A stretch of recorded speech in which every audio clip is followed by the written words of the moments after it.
Hello বন্ধুরা, চলো আমার সাথে মাদারীপুর থেকে ঘুরে আসি। আজকে তোমাদের নতুন প্রেমের গল্প শোনাবো।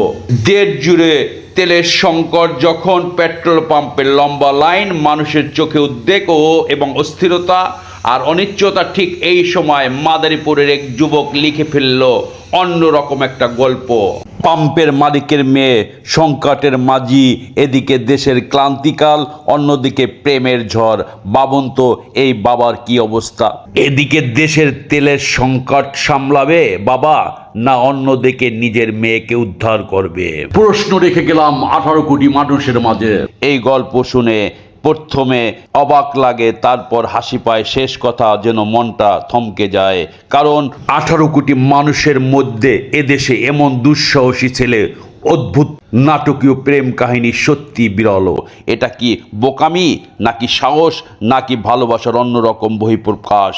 যাই হোক, এ যুবক একটা কথাই প্রমাণ করে দিয়েছে, সংকট যত বড়ই হোক, প্রেম নিজের পথ খুঁজে নেয়। তোমার সাহস যেন সঠিক পথে কাজে লাগে, কারণ আবেগ সুন্দর, কিন্তু দায়িত্ব মানুষের বড় করে জীবন তোমার, সিদ্ধান্ত তোমার।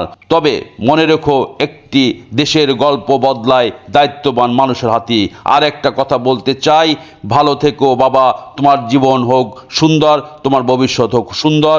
এই বলে বিদায়, খোদা হাফেজ।